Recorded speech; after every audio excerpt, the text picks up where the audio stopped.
I far prefer to be the absolute best I could be and get the most out of myself than just rumble along for 10 years and not do that. I also remember looking around at other people training around me thinking, yeah, they're going to get to the start line of this race or the Olympic Games at 95%. And a lot of the advice they're getting from people around them is to make sure they don't get injured and they get to the start line at 95%. But I would feel it's an aberration if I got to the Olympic start line at 95%.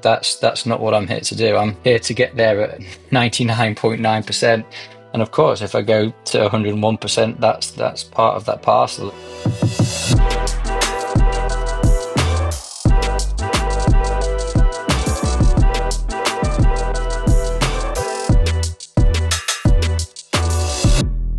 FRODENO Going Mental, a passion project of mine.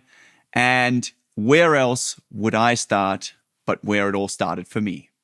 Alistair Brownlee, the man who has shaped the way we look at racing triathlon, a multiple world champion and two-time Olympic gold medalist. Known for his fearless racing and relentless grit, he has also one of the sharpest minds in sports, which, having hung up the tri-suit professionally, he's now putting to good use in his charity, business, and sporting administration work, which we'll hear about today. Big welcome to the show to my old adversary, Alistair Brownlee. All right, Alistair. I would actually love to start in Bahrain 2022, of all places.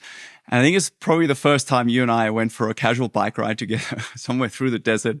And, it felt like two old guys at that stage, kind of fighting injury, fighting the time, catching up with us. And after all this time, I wasn't sure if we'd go all out in a sprint and push each other to the well, or if we push each other into the oncoming traffic. It was one of those moments that was really unique because I was like, gee, he's not a half bad bloke. It was something where, your sporting days, for me, you still are the definition of a killer. Like, you raced fierce, you raced aggressive, you were relentless about it. And, you often, killed athletes before the gun even went. Did you ever see yourself like that? Big question to start with. But yeah, it's been a few more years now, so we're even older and probably both more injury laden than we were in Bahrain. But yeah, it's been good to catch up a few times and when the opportunities have allowed since. Did I see myself as a kind of a killer? I guess no, I actually didn't. I uh, basically always would. I had a constant kind of equation running in my head. I was thinking, if I do this, what gives me the best possible probability of winning this race? And actually, that only ever started. Well, there was two parts to that. One was how can I get to the start line, being the best prepared I possibly can be, and really that was my motivation, a very kind of internal motivation to do everything that I could. I mean, motivation, obsession, whatever you want to call it. And then secondly, in the race, I'd be constantly thinking, what here allows me to have the best probability of winning this thing, and there was quite a lot of times I stood on the start line and thought that probability is like 0.1%. But, if it was to happen, A, B, C, D, E, F would have to happen. And I'm going to do everything I can to try and make that happen. But yeah, in terms of being a killer, yeah, I guess I was very clinical about it. An enormous desire to win. I felt I owed myself that after putting so much hard work, I guess, and effort into it beforehand. But yeah, I think that was it really. A very just kind of clinical approach to getting the best performance. Yeah, it's remarkable, right? Because the thing is so often about perspective and how you look at things, and this kind of it sounds so calculated, and it almost sounds like in retrospect that's how you'd want to do it. I just feel like when we were in our 20s, that was it seems like such a mature approach to go about it. Yeah, maybe, and there's probably an element of looking back on it with rose tinted glasses now, isn't there? With the benefit of hindsight and reflection. But yeah, that very much was my approach. What do I need to do today to get the best possible result out of it? And yeah, it was funny the things around beating people before I even started. I never even really thought about that, or I very, very rarely thought about that. There was only a few occasions. Like I remember one race before the Olympics in London, in Kitzbühel, and thinking I'm going to run this to the line. So everyone looks at this result and thinks basically we've got no chance of beating him. But apart from that, I actually didn't calculate anything at all. And some other kind of friends of mine said, "Yeah, you were quite, you're such an overbearing character in this and that." And I never actually, that was kind of never really that intentional. And I think it's those kind of things gain momentum, don't they? And some stories come out that when and store it's like Chinese whispers, a story builds on a story that builds on a story. And it's happened to the other extreme as well, actually. I've got at the like complete good guy extreme, there's this ridiculous local story that apparently I stopped during a running race to like rescue a sheep or something. And it's like no chance with anyone who ever knows me knows that A, I'd never stop, and B, definitely not to like rescue a sheep. So yeah, I think it probably the exaggeration and yeah, Chinese whispers go both ways. Is that the proverbial sheep of your mates calling Johnny a sheep? I think that's the only time you've ever stopped Yeah, anyways. exactly. Yeah. No, this was a sheep of the woolly variety. I think I think the more you plan that sort of stuff, the less it comes across as genuine, right? It is kind of just a natural flow where you're in the zone and you don't even see those kind of things. Mm. It just flows along. Anyways, for me, it is a huge pleasure to have you on as the first guest of Frodeno Going Mental, in this case, Brownlee Going Mental. And so I'm going to introduce a signature question just to start. When is the last time you went absolutely mental in any sense, sports, business, in your private life? What's a moment you would be willing to share? I think, yeah, funnily enough, me going mental always relates to like my own frustrations of doing things really badly and really annoying. So it's frustrating things. I can't remember exactly what was the last time, but I can guarantee almost certainly it was about like something to do with bike mechanics. And I needed to get, as we've all been, and I needed to do something to do with a bike. I don't know, like change a tire or something. And within 10 minutes, and it just something wasn't working for no apparent reason. And I get more and more frustrated. So yeah, it would have been something along those lines. Yeah, my frustration primarily comes from my lack of ability to do things and trying to do things in a short period of time to not be late, basically. Yeah, I can very much relate to both of those things. Actually, the one thing on bike mechanics not working or a bike computer not being charged or something like that just drives me absolutely up the wall. Can definitely relate. Take us to Leeds, where you kind of built a training group and you built or were part of building a training center and building the environment that you've spoken about many times that has helped shape you and that has kind of inspired much of your career. Were you someone that believed in the agency of others and lived through that? Or did you have to like micromanage every angle of the situation? Or was it a mixture of both for you? Yeah, I guess Leeds to start with came about, or the training group in Leeds, in a very kind of maybe unorganized isn't the right way, but a kind of authentic kind of approach to, yeah, we've got a group going on to start with. Literally, it was a few of us swimming in a 23-meter pool, a combination of like Johnny and me and a couple of other people training properly and a couple of lecturers from the university and a couple of people who just turned up for fun. And then over the space of a few years, a few students came and a few people came to join us because Johnny and me were being successful. So it changed fast, and there was kind of never any oversight to kind of think about who could join and who couldn't join. It was all like, oh, this is really cool, that people are joining. And yeah, we kind of had an implicit, at least, thing that we were completely open. We had nothing to hide from a training point of view. What we're doing wasn't particularly special, because the philosophy of just turn up and train hard and get the work done. And as long as people did that and didn't get in the way, they were kind of welcome to participate, I guess. Um, did I really micromanage anything? No, definitely not. Definitely not a manager. But there was a very, I guess, explicit expectation that if you were there to work hard, ultimately do your best, and kind of not get in the way. And for a lot of time, I think that worked. That worked really well. I mean, of course, looking back on any kind of managerial situation, or a team situation, and I spend a bit of my time now looking at the kind of transformational change of teams and units.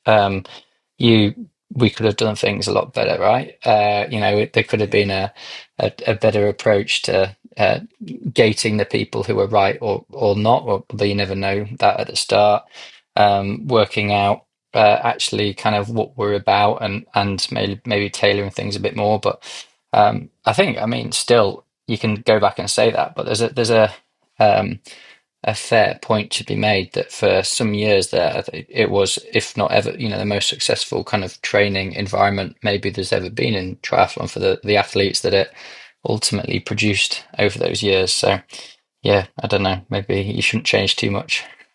Yeah, 100%. I mean, that's the thing, right? You look at the ideal situation, but then you've spoken on other podcasts about the organicness of performance and how things come about that are really not that easy to predict. And really, you can't just say if you change input A, then that will in turn change the output that comes in a positive way. And so I do sometimes wonder, you speak that, it seems like a very organic flow to things, whereas it's become one of those cliches that everybody says, train smarter, not harder, is, one of those, calendar kind of sayings that you wake up on a Monday morning and you think about. But you did push the envelope like no one else. I feel like, looking back in hindsight, that was what really changed not only you, but also the sport of triathlon altogether. I think you're probably someone who pushed their absolute ceiling to, the furthest possible degrees. And do you think in hindsight, maybe that is something that at times made you fly a little bit too close to the sun? Speaking of like dealing with injuries and kind of finding yourself, well, from my knowledge anyways, from about 2009, managing injuries constantly. Yeah, for sure. Those two things are the same, are different sides of the same coin, aren't they? And I was actually very aware of that trade-off. I remember being told by a coach being quite young, firstly, you can't train like that. You'll never last very long, and you need to train smarter and better. Otherwise, because you're not that talented. So to get anywhere, you're going to need to basically be coached by me. And I thought two things. I thought the first thing was, well, actually, and being told this at like 18, so obviously you don't believe that you're going to have a limited career. But I thought, and I don't care. I mean, if I'm the best athlete I possibly can be in 2 years' time and I retire in 3 years' time, I mean, that's great. I far prefer to be the absolute best I could be and get the most out of myself, than just rumble along for 10 years and not do that. So I knew I also remember looking around at other people training around me, thinking, yeah, they're going to get to the start line of this race or the Olympic Games at 95%. And a lot of the advice they're getting from people around them is to make sure they don't get injured and they get to the start line at 95%. But I would feel it's an aberration if I got to the Olympic start line at 95%. That's not what I'm here to do. I'm here to get there at 99.9%. And of course, if I go to 101%, that's part of that parcel. And yeah, as you point out, I definitely did that a few times. And yeah, I didn't sit there at the time with a cool head and think, oh yeah, never mind, that's the trade-off. I got very frustrated by it and worked through it, and then did it all again. But yeah, I did absolutely push the envelope, and that was a kind of trade-off, I guess I was willing to make. And um, got me to where it got me ultimately, and with a bit of luck as well, that I happened to be in a great shape for two Olympic Games. Yeah, here for a good time, not a long time, and somehow you manage both. But Well, kind of. yeah, Yeah, wow, I yeah, I come on, remember. you're around for a long time. Yeah, but literally, my plan as an 18-year-old was get to the London Olympics, try and win the London Olympics, retire, and go back and be an academic, basically. So yeah, I mean, and if we'd had this conversation as an 18, 19-year-old, and someone said, "Oh yeah, you'd retire as a 36-year-old, and you'd had this long career, and way after you'd achieved, your success at the Olympics," I'd be like, "No way, that's a terrible idea. I'm definitely not going to do that." But perspectives change, don't they? Yeah, absolutely, and I mean it's something that I can relate to, even though we approach things on a very, very different level. Um, do you think, like, again, you had a lot more short course success than I did, but the whole series format, right? Like racing consistently over a season when they change kind of world titles like that, just demanded consistency over a season and perhaps didn't allow for you to reach that absolute peak every single time, simply because you had to manage it more. Is that something that to you feels like almost, doing the gift a disservice? Is that something that's betraying your physical gift by not being as fit as you possibly can be on the start line? Yeah, I guess you could argue that on one sense, but you could also say, and I know we both absolutely agree with this, is that ultimately your job as an athlete, and the guys who are really great athletes, like your performances in long distance and in the Olympics in Beijing. I mean, you ultimately you have to prepare for the conditions on the day, right? And it doesn't matter whether that's a long race or a hot race or a cold race or a hilly race or it's 5 races or one race. The best athletes have got an ability to do that, and that's something you see across, I think, every sport and kind of sporting discipline. That people, the real greats, have an ability to win when it matters ultimately. So yeah, maybe, who knows? I was maybe kind of a bit more predetermined to do one race every year or whatever that might be. Maybe I wasn't. We don't know, and there's other factors that come in. But the truth of it is, we can't all get together at the start. Well, me and you can't get together at the start of the year and say, yeah, we only want one race that's over this distance on this day and these weather conditions. Yeah. We have to put up with what's there, don't we? And yeah, I mean, yeah, it goes back a long time now, doesn't it, to that change in the sport. I guess you probably saw that change more than me. From his 2009, wasn't it, the first year that the World Series happened, and we went from a one race world championship to a multi-race series. Yeah, absolutely. I mean, that's one thing. I do have to go there. Since you mentioned the 2008 Olympics, because you said you were preparing for London. Do you remember what you said to me like the day after the 2008 Olympics? Can't say I do, sorry. And honestly, I was only reminded of this because I was having a chat to my best friend Felix about it, and he's like, "Do you remember that guy? He came up to you and he said, 'You were lucky I had a bad day.'" And I'm like, You "That sure? is, Doesn't sound like the kind of thing I'd say, to be fair. I don't know. I don't know. It must have been one of the closing parties somewhere in Beijing, and either way, I just think it just speaks to the kind of racer you were at the time, like fearless and absolutely convinced you could win. Like, I absolutely love it. I look at it now and I'm like, gold, I want to put it there. But in many, many ways, like, strangely enough, if I'm very honest and I reflect on that moment, there was a mental door that you kicked in. Like, you were almost like an electric eel that just shell shocked me from that moment on, because I was like, was I really lucky? Like, if I look back on that insecurity that came across, and again, like in hindsight, and it's been 20 years, I kind of think about it and I know, like, it's a story that builds on a story, but it really was something that just forced me to actually rebuild as an athlete. And nowadays I can thank you for it. But back in the day, I mean, there was something there. Do you think that attitude was maybe your greatest strength as a racer, like consciously or subconsciously?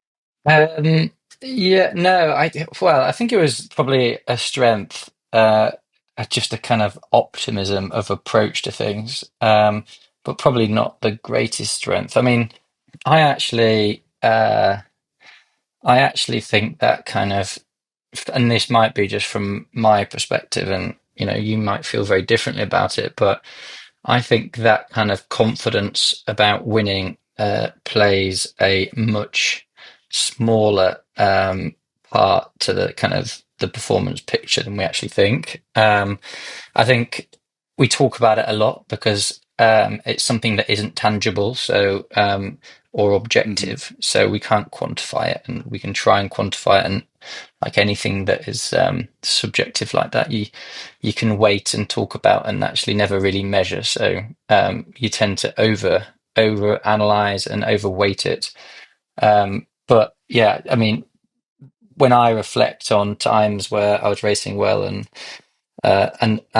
not, I mean, it was 99% physical. And yeah, of course, it's a self-fulfilling prophecy, right? You're physically in great shape, and that feeds into the psychological situation. But for me, that was part of the parcel. And so the kind of the mental side of it just almost didn't even really even figure to me. Like I said, I stood on start lines all the time thinking I've got no chance of winning this.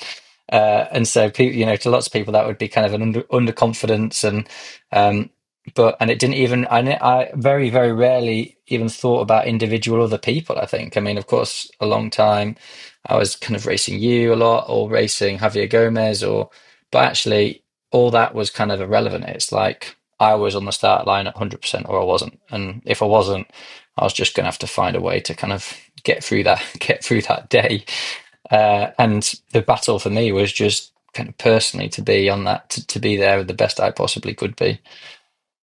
Yeah, I get a feeling the amount of money some athletes tend to spend on sports psychologists would kind of be a waste to you. I'm assuming you never saw one, did you? No, no, I never have. Yeah, I mean, I read an awful lot about the kind of science of it, and especially kind of more recently, like the behavioral economics and around that, and I've got a real fascination of some of that behavioral economics work, and looking at heuristics and how we approach decision making, particularly. And I was fascinated about what made us make good decisions, especially in races. How do you make great decisions with incomplete information and under time pressure? But yeah, in terms of, I think for me, if we're just talking about that fundamental question of can having a conversation with someone give you some form of confidence, um, over and above what you can get from doing the work, for me, the answer um, is a resounding no. And more than that, actually, I thought, well, wait a minute. If someone gives me confidence from a conversation, I mean, that's like fake confidence. Real confidence comes from going out and doing the work and being happy with the work I've done. And I don't want kind of a fake confidence. I know that's a very like shallow approach to it in lots of ways, but yeah, that's how I looked at it.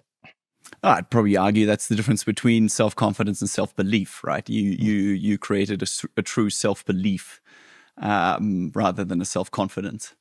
Mm. And You've been reading my and book. I've got a whole chapter on that. absolutely, I am going to get your book. Get your book. I loved your book. Honestly, it was something I had to Google a few of the sports. If I'm very honest, it's a little bit Commonwealth-based sports, and if you don't live in Commonwealth countries, you gotta figure your way around it. Well, Um, as a footballer that said that, Michael Owen, who, yeah, there was a bit on him that he has this really lovely analogy of self-confidence and self-belief, which is good. Yeah, and I mean, there's a lot there. But did you, in all of your studying of the science of decision making, what's your conclusion? What did you come to? Like, what is the science behind good decision making with incomplete information, like in a race? Uh, I mean, I think good decision making under time pressure and incomplete information like that. Ultimately, you've got to rely on kind of mental models in a library, as it were, and they come from two things. I think: A, past experience, and B, kind of your imagination of what those things could look like. That some people might call visualization, but and you have to be able to draw on those or as similar as you get to those when when you need it when the time's right. And so yeah, I think having enough of those models and knowing how to get to them as quickly as possible, I think, is where that probably comes from. And it has to be, it's a super, if you kind of think of the two levels of conscious and subconscious decision making, I think fundamentally in sport, it probably you have to be very good at that kind of subconscious bit, right? Because you're under pressure, you're tired, you're probably not cognitively functioning as well as you'd like most of the time. Yeah. So I think yeah, it has to be that. Not to say I was a good decision maker necessarily, or got everything right, but I had a real interest in There's a in the case to be topic. made that you did. Well, not all the time. Yeah, of course, you're going to get it right all the time, um, but I think you got it right more often than not. To your book, then, Relentless, highly recommended for anyone that hasn't yet read it. Bit of a sports Bible on athletes and the way they approach it, and very different approaches. Is there anyone, living or dead, that you wish you could have had in that book that wasn't in there? Um, I mean, of course, I had a list of all kinds of people that I tried to get to, and either they didn't want to speak to me or I ran out of time. And yeah, I think I so yeah, two things. First thing is I would have liked to have done actually spent time with people. Like the really special stuff was when I got to spend time doing things with people, and I've got to really kind of appreciate that. So Ronnie O'Sullivan's, that might be a sport you or your listeners don't know about, but it's snooker. And yeah, I went to his house and his mum cooked us dinner and we sat there and chatted over an evening. Things like that were really special. And I think it gave me a much better understanding of him and the story, the narrative, kind of a deeper perspective. So more of that, even with the people, I interviewed Killian Jornet, and it would have been way better to be going for a run with him somewhere, I'm sure, and Yeah. talking through some of that decision making. He's got a brilliant bit about risk, for example. If we're actually talking about that on a mountain somewhere, I think that would have given it much more depth. And more people, yeah, your point about it being more rounded, I would have loved that to be able to speak to more people. I would have loved to spend some time. In Africa with some of the famous runners, people like Haile Gebrselassie, and even more recent ones. I would have liked to have gone to a breadth of other sports, from kind of free divers, for example, and other crazy things. So, yeah, I think that kind of breadth and diversity. Because the question I was really trying to answer was how much of this stuff that I've thought about, and that you will also apply to triathlon and training, does that cross over into other disciplines? How much or how much not? And can I learn anything from that? And how different is it? And so yeah, I think you've got to go to as many different people as you can to answer that. Yeah, absolutely. I mean, there's five or six different ways I want to go with this, but I'll first ask you on that question. Did you ever have a role model? Like you mentioned Haile Gebrselassie. For me, he was the ultimate. He was for those, since it's been 20 years. He was a track and field 5, 10K world record holder, Olympic gold medalist. Did you ever have a role model growing up, or was it really not part of your repertoire of motivations? I think I kind of did, but and I loved watching the Olympics. Remember watching the Olympics as far back as Atlanta. I love watching the Tour de France, and we were right in the middle of the Lance Armstrong era, and seeing him dominate that was, an early sporting memory for me across all Olympic sports. But I think what really stood out to me, it almost felt those kind of sporting people were so far away from anything that I would ever achieve. It was almost irrelevant. So I think role models, idols is kind of the wrong thing. It was like, yeah, I was kind of watching that, amazed by it, and it was super entertaining. And I remember even as a 17-year-old, I talk about this a lot, and sorry if anyone that heard it before, but you know, in 2005, London won the bid to host the Olympics, and I got told about it, and I thought that's super cool, but it's irrelevant to me because I'll never be good enough to be there. Can't wait to go and Really? watch the Olympics. Yeah, and so people who were role models were people much closer to me. It was a guy that I swam with who pushed me day in day out, someone who I ran with at school who was older than me and took me out running, and would race me up some hills, and so people that had a real kind of I had a relationship, but also um, I could kind of directly look up to and directly then compete with, and I guess try and beat, even if it was just in the middle of a swim set or round a muddy cross country field. That was, I think, they're the people that had an impact. Yeah, because both your parents are doctors, right? Like, you've mentioned in your past, you even went to Cambridge for a while. Like, you had a different path laid out for you. You said earlier, you're probably going to go back to being an academic. And it's hardly like the Cinderella boxing story, if I wouldn't do this, I'd be on the streets. Like, what do you think it was then that drove you, from 2005 to thinking you may be in 2012 at the Olympics, to then 3 years later leading the Beijing Olympics for a while? And I was like, where's this guy coming from? To then kind of setting the triathlon world on fire and being pretty much, it was bigger news for a while there that when you lost a race than when you won one. What do you think it was that drove you to make that change? I think it's fascinating, isn't it? I think the whole thing about drive, I think we oversimplify it, quite often. And I think it's really easy because quite often when you get asked this question on a podcast or in the media, you can imagine giving a few answers, and this thing that the media reports on is, had this seminal moment as a 16-year-old, and that's such a cool story. And what isn't a cool story is actually, I, might have met a teacher at the right time who inspired me, or I happened to live in the right place to go do this cycling thing, or I came across triathlon at the right moment. So many factors, and so I think ultimately motivation at every level is really, really multifactorial.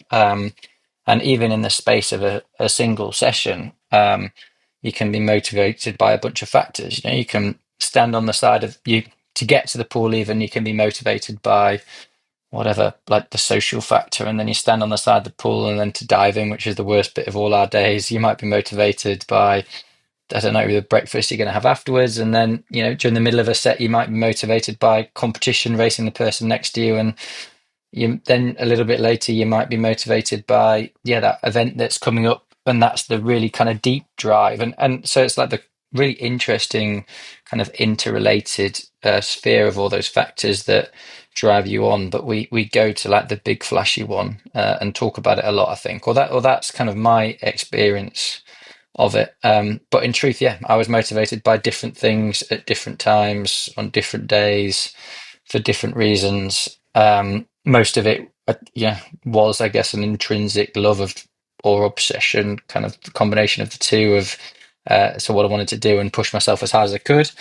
But at different times, literally just trying to beat Johnny or trying to be in the right place for that next race. But there was no kind of big, solid foundation to that really that drove me to be an athlete. Apart from it's something that I love doing and wanted to be good at.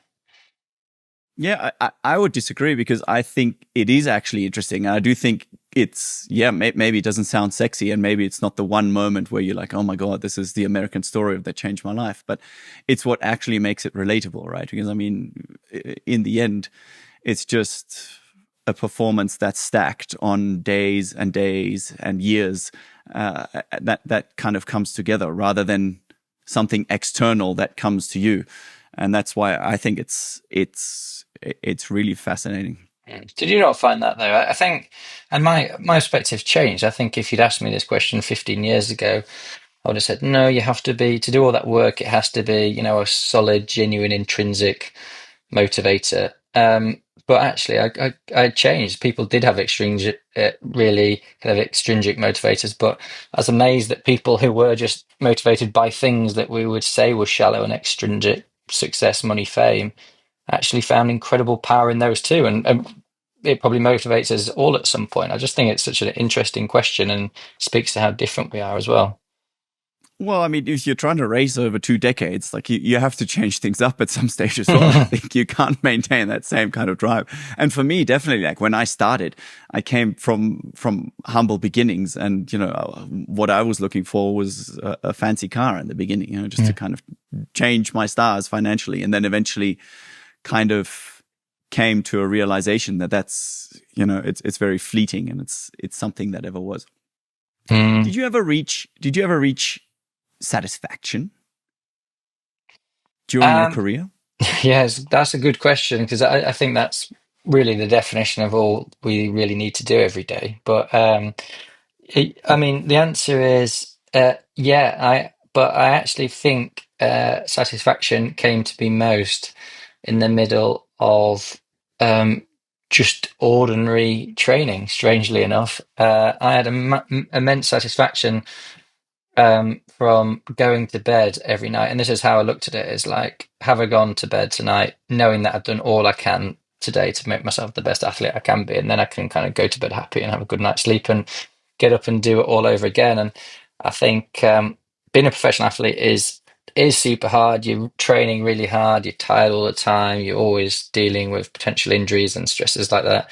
But it's also different to almost everything else in life that it's incredibly single focused, and you can be so selfish and to the expense of everything else and just say, not doing that, not doing that. I'm singly focused. And I think as humans, actually, we kind of want single focus, the dealing with different focus and things going on in life. I think we find, or I certainly find, but I think most people are the same, is kind of tough because you never know really how to divvy up your energy and your efforts. So I think I enjoyed that. That was actually when I was at my most content. And yeah, some of it was racing related, for a few days after the Olympics or something. But I always moved on quite quickly after that, and actually just I enjoyed the training and the process more than anything, I think.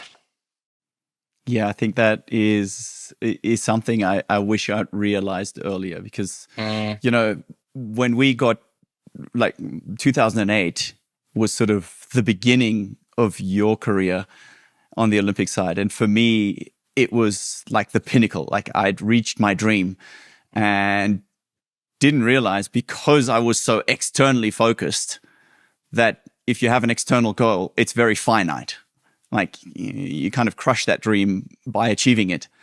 And I feel like you mastered the infinite game of, the pursuit of excellence much, much earlier. Is that what you would say would probably be the difference between you and I? I mean, reaching a second Olympics and just maintaining that dominance over such a long time athletically. Is that, what do you think would be a differentiating factor there?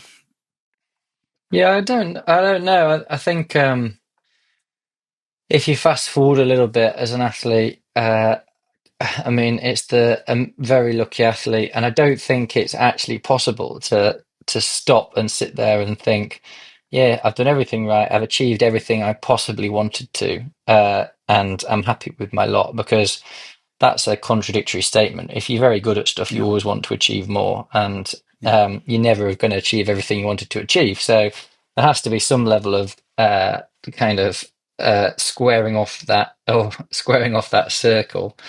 um, I think I relatively early on did realize I'm putting in, and for some reason I did just enjoy the process right from the start. Enjoyed working hard. I enjoyed my routine. I enjoyed trying to get better. I enjoyed experimenting and innovating, trying to do more training or trying the new this or new that.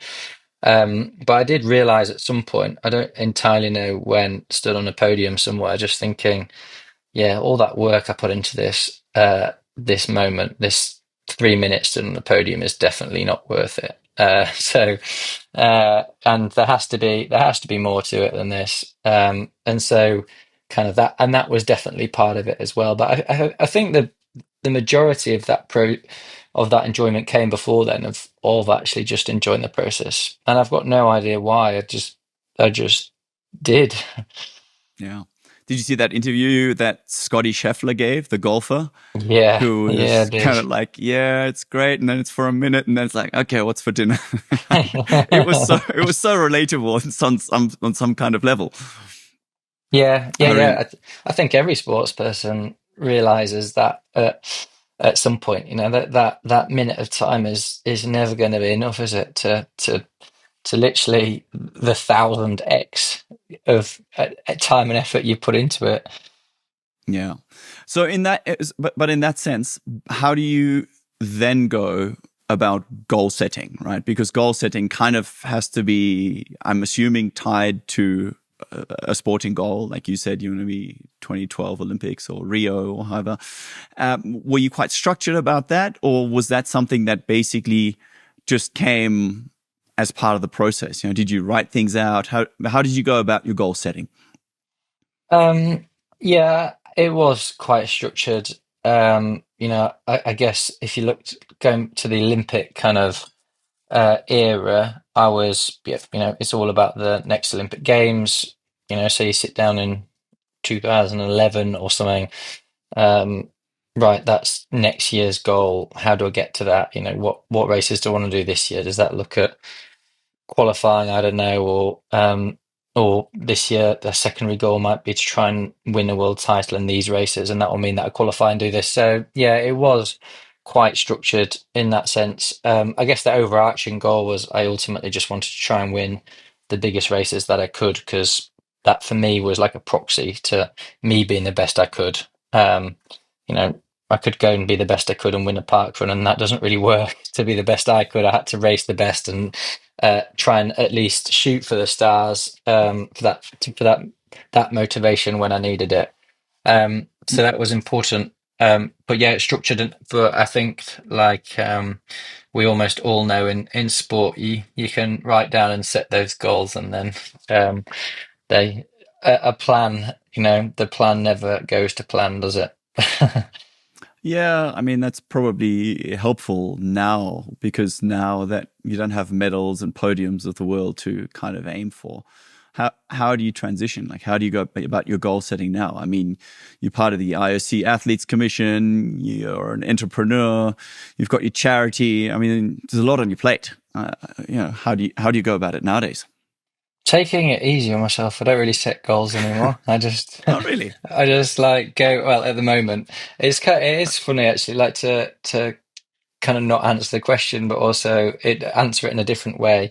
Is that I still notice like I go out riding. I was out riding this morning, and it's like I'd kind of sometimes set off with a route in mind or whatever, and I'm like going to go out, do a couple of hours, and then I'm out. I'm like, well, wait a minute, I could just go up that hill and do that little bit more and do that a bit hard, and you think, well, why am I doing it? What's the purpose of doing that? What am I aiming towards? So yeah, a big part of my goal is staying relatively fit and active. Another goal is to trying to tame down that level of activity and exercise and obsession, I guess, of trying to achieve those goals, and the goal actually just to be as all round robust and healthy as possible. I mean, I guess, that is my ultimate goal, all round health and robustness.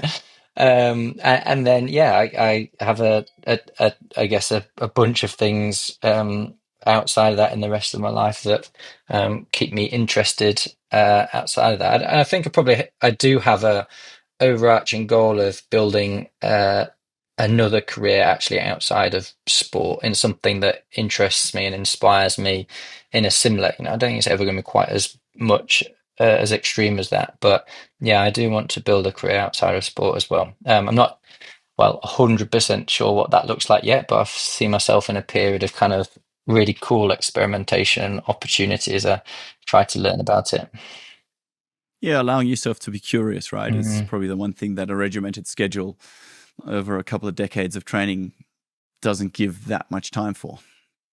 Yeah, I think that's definitely the case, and I think it's one of the big things I've noticed. I don't know if you noticed this as well, is like the only way to describe it is kind of the headspace, the space in your life. You know, people say, well, you only trained for 5 hours in a day. What did you do with the rest of the time? And I actually always did do Yeah. a little bit some of the stuff, but you just don't have the capacity, right? You're just knackered. You're just knackered. You're focused. You're thinking about the next session, and I think that's how it's got to be. And so, and actually, it's quite amazing. You know, the amount of space, as it were, but and that's a combination of physical and mental energy I've found to do other things has actually really surprised me. Yeah, absolutely. I mean, if you think about it, if you're doing really, really deep work, like fully concentrated without any distraction, how many people can say that they do 5 hours of that a day, right? Mm, People are running around, and then there's this and that call and these kind of things, but actual deep work of 5 hours is incredibly taxing. Whereas, finding the concentration and capacity to be that concentrated and to be that switched on, I think is something that most people would actually have no idea about. yeah, I think you're probably right. We'll see. We'll see if either of us can put that drive into other things. Working on it, working on it. All right. Let's go to your role in the IOC on the Athletes Commission and also through your charity. I think you've done sort of naturally as a byproduct of what you do is inspire a whole bunch of athletes to take on their next step. And kind of, where do you put your approach now? Where do you go and be hands-on, or are you really just trying to facilitate that kind of the federations and that the pathways are more lined out, or do you actually go and give advice to athletes as such? Yeah, I think that's a big question. I like to frame almost everything that I do in terms of am I removing the barriers to people doing more activity and performing better? Mm-hmm. And that's specifically very broad and covers some of the I guess the business proper stuff that I do, if you want to call it that, and almost everything outside that. And so, in terms of the foundation, yeah, I mean, there's a combination, I guess, of hands-on, actually helping organizing strategy, going to some of the events. I think I went to 5 or 6 of the events this year and handed out medals and put kids onto bikes and all that kind of thing. So yeah, a combination of that. But yeah, I'm not actually organising the events per se. I have some amazing people to do that at a really cool team. In terms of the athletes commission with the IOC, you know, I think there's the Olympic movement. I think is very important from a big holistic perspective, but also it's made a massive role in my life. So I feel like there is a responsibility there, and I think to represent athletes at the heart of that is an amazing privilege and responsibility, and something that I'm very happy and proud to do as a triathlete. As I think we have as a triathlete, we definitely have like a niche sport complex, don't we? And so, yeah, it's good to keep fighting for our place in the Olympic Games. Among other things, yeah, I have advised and helped athletes. I have kind of coached, helped Beth Potter up to her Olympics last year, and as that's something I just did for 2 or 3 years. She came to me and said, "Look, I need to.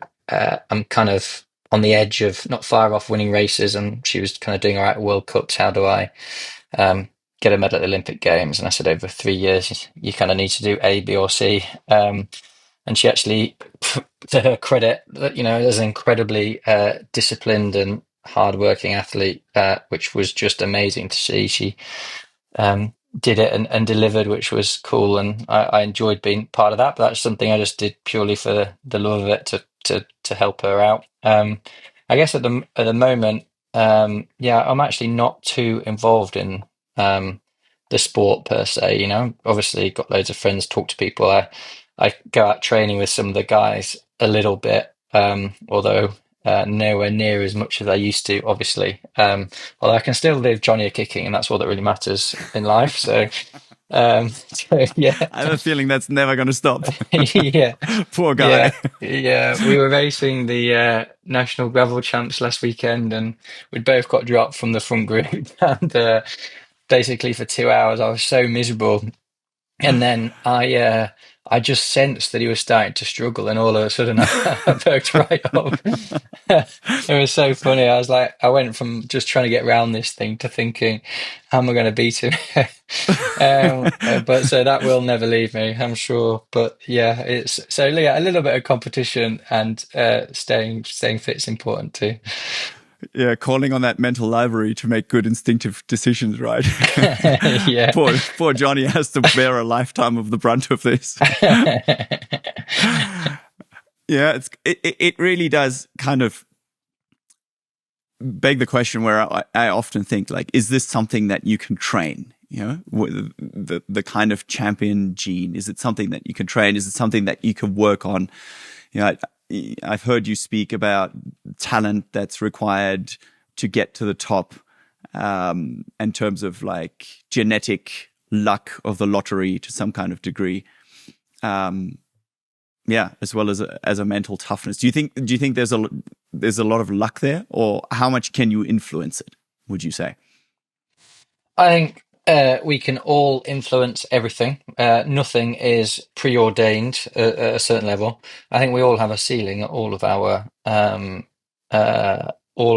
of different faculties. You know, whether that is physiological aerobic engine, your maximum capacity, your maximum speed, you know, et cetera, et cetera, et cetera. And then psychologically, in terms of kind of like your resilience and grit, your work ethic, motivation, all that, you know, we have ceilings across all these things.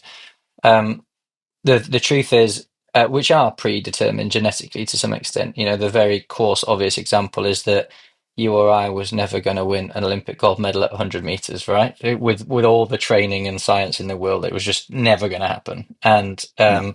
but we did in triathlon, so there is a genetic component to it. But I think the truth is that very rarely do any of us get close to that ceiling. And so really the only question we can ask is how close do we get to our individual kind of component ceilings? And yeah, most of us don't get that close. You and I probably got closer than most of the people, but we can all get closer. And so yeah, I think people can achieve amazing things. I think there's a talent in choosing what you want to go for. You know, we would have been wasted if we went for the 100-meter sprint because we never Soccer. never would have done anything. But yeah, so choose wisely and then make sure you make the most of it. I think is how I look at it. Yeah, love it. Couldn't agree more. Alistair, are you musical at all? Uh, Not really. No, why? All right, come on. If you had to compare your career to any musician or band, who would it be and why? And if it helps you, I'll give you a couple of names just to say, would you be more like the Beatles? Like they revolutionized the scene, set a new standard, inspired like a whole generation. The Rolling Stones, gritty, relentless, always showing up when it counts. David Bowie, the master of reinvention, shifting through different eras and identities. Or the Oasis, bunch of brothers, raw, fiery, sometimes chaotic, but unforgettable on a big stage.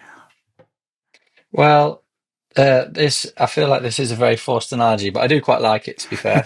And but yeah, I mean, somewhere the combination of all those. I recently went to see Oasis, and if there is one pop band that I'm a fan of, it is Oasis. To be fair, so maybe I would like to be like them, but I think we're probably a long way from the truth. I was neither particularly a firebrand. Thankfully, Johnny and me never had any public punch-ups, and we haven't yet. Um, but maybe there is one forced analogy. They're definitely much better as calmer 50-odd-year-olds now than they were 20 years ago. So maybe there's going to be a second coming in 10 years' time. Yeah. Aging like a good wine. It's Yeah.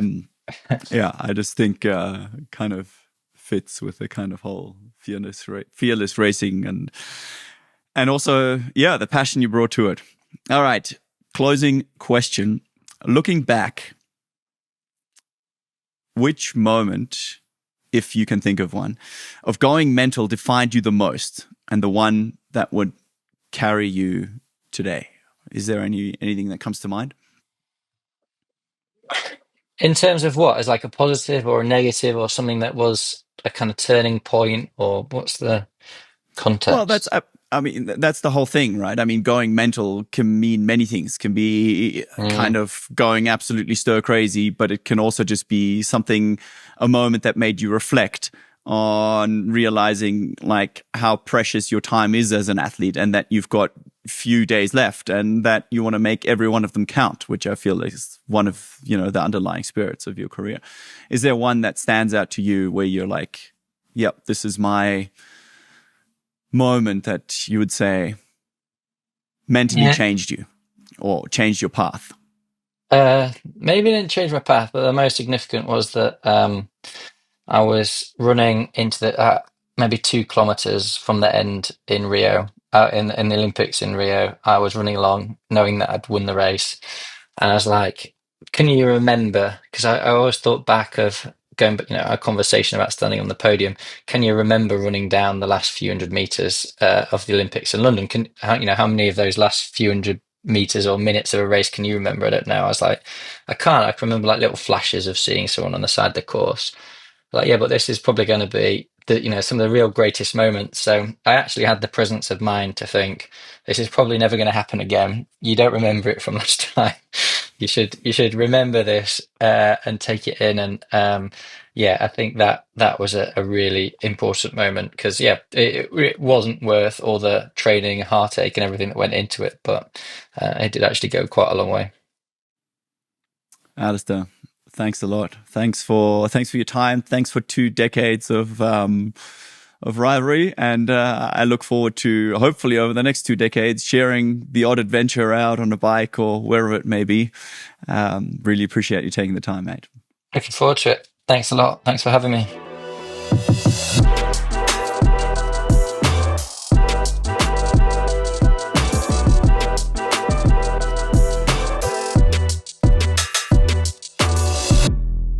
Dieser Podcast wird produziert von Podstars bei OMR.